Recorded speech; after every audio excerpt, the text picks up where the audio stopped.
What's up guys, Mixed by Jocelyn here, back for another video of Mixed Up, the show where I show you how to mix down your tracks. And today, I'm going to be breaking down the mystery of EQing your vocals. Let's go. Boom.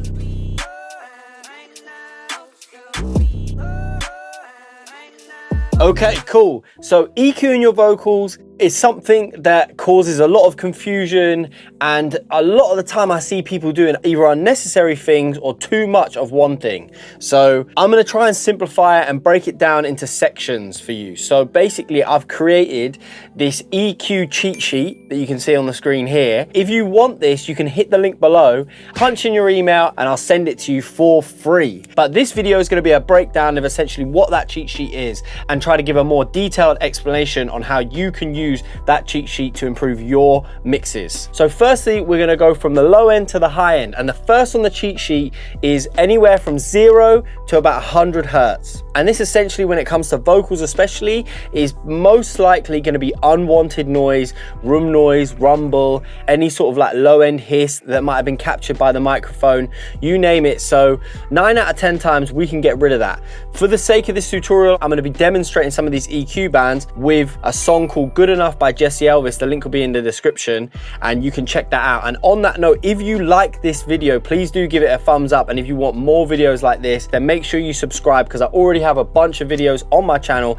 and I'm releasing these weekly.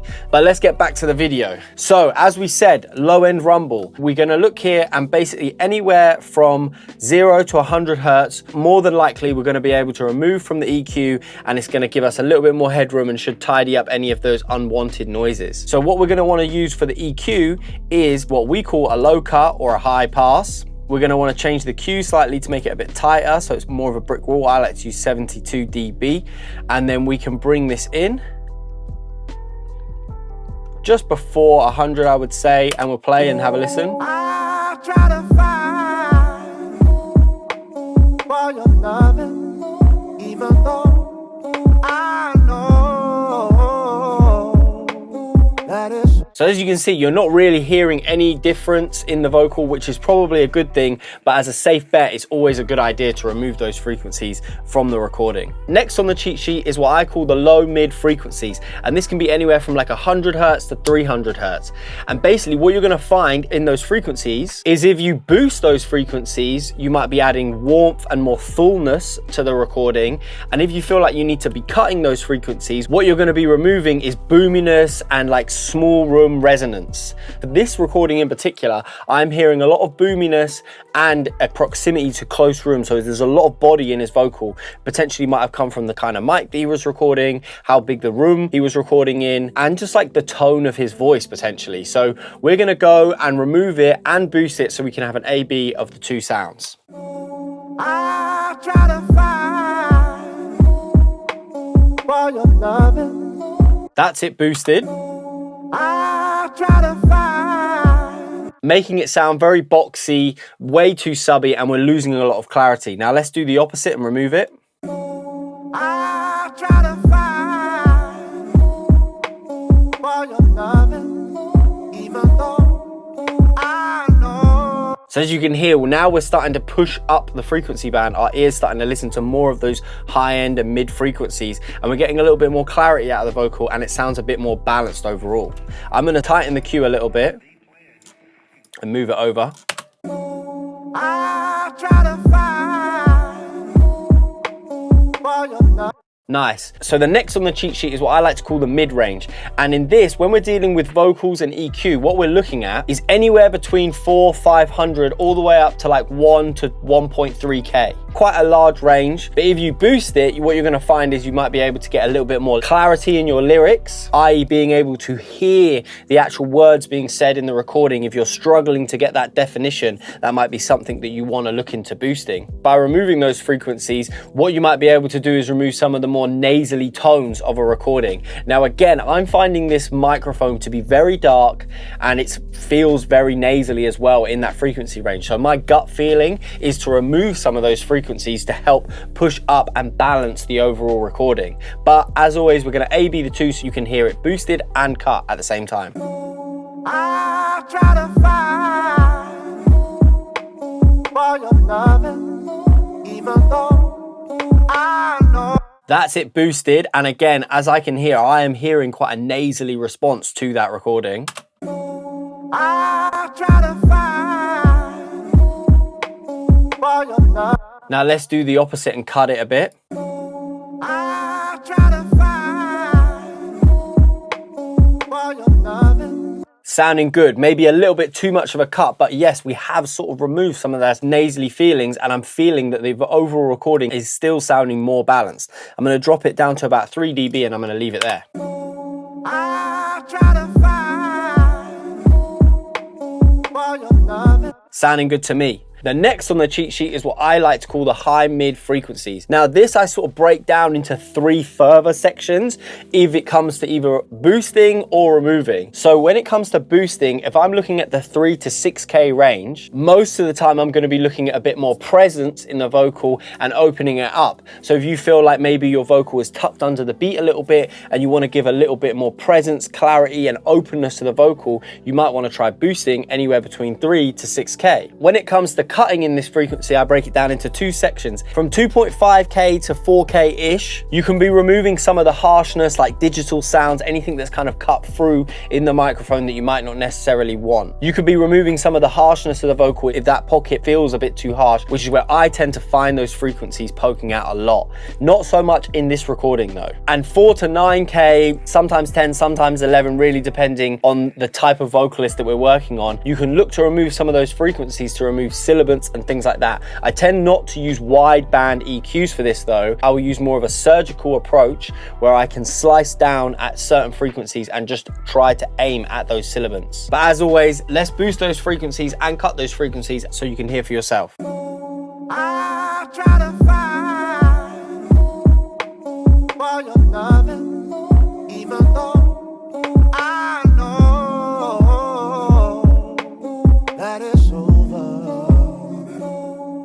So that sounds nice to me. It's definitely opened up the vocal. It's definitely given it a bit more presence as well, especially over the beat. I have to say this vocal hasn't been fully mixed yet, so we would still need compression and things like that to really finish up this vocal. But I left it dry for the sake of this tutorial so you can really hear what the EQ is doing without any external factors getting in the way. But let's cut that and hear what it sounds like. I try to find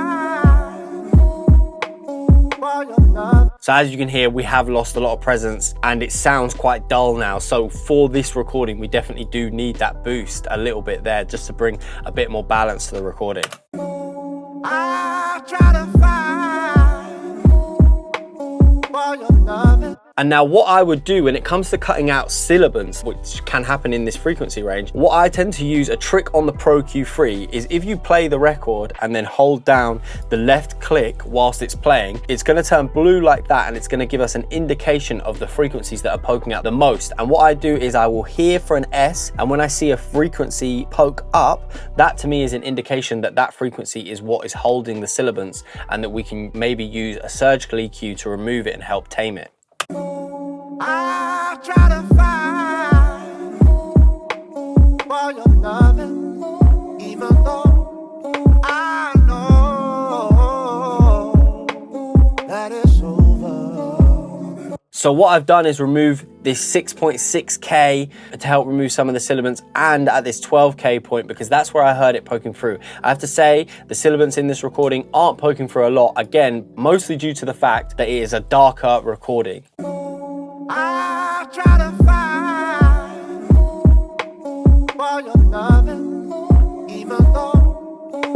And then finally on our EQ cheat sheet, we have the high frequencies. Now, when it comes to vocals, most of the time you're going to be wanting to boost these frequencies, and this is how you can achieve brightness and the air that you want from a recording, making it sound expensive, and especially with a mic like this, helping it balance it out with some of the more high-end microphones that people use on their records. So for me, this is anywhere from about 10K, 11K, all the way up to 20K. And what I would do is use a high shelf to boost or cut these frequencies. As I said, most of the time you're going to be looking looking to boost these frequencies, bringing air, brightness to your recording. If you did feel the need to cut them, what you're going to be doing is making the recording sound less brittle. So if it was recorded again on a microphone that's concentrating on those higher frequencies, then that might be an option for you. Or if your vocal recording has maybe a lot of high-end hiss or something like that. But for situations like that, I would always suggest re-recording it, because they're not tones and frequencies that you want at all in your recordings, and you do really want to have a nice, rich, full and airy vocal sound. But as always, let's boost and cut and hear what it sounds like. I try to find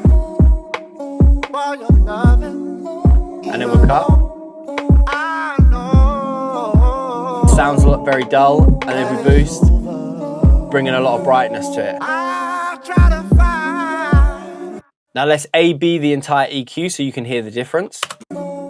I try to find while you're loving. Let's solo it and A-B it so you can really hear the difference. I try to find while you're loving, even though I know that it's over. I try to. As you can hear, bypassed, it sounds very dull, it sounds very low-endy, boxy, and not bright at all. There's not much excitement in that EQ. With it unbypassed, we've controlled those low ends and brought a lot more brightness and character to the recording. I try to find while you're loving.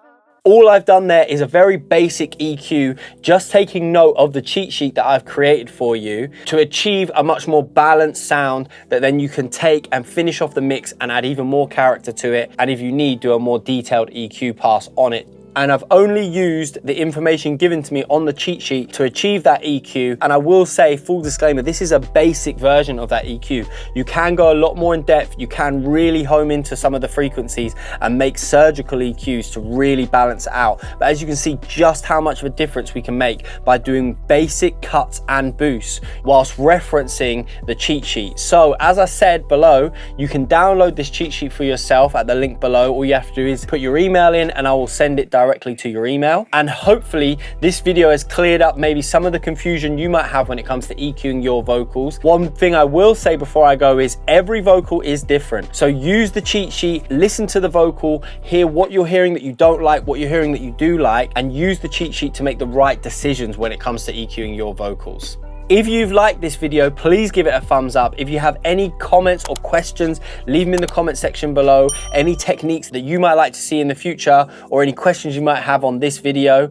And if you want to see more videos just like this, make sure you hit the subscribe button. I'm releasing videos like this weekly. And I will catch you guys in the next one. Safe.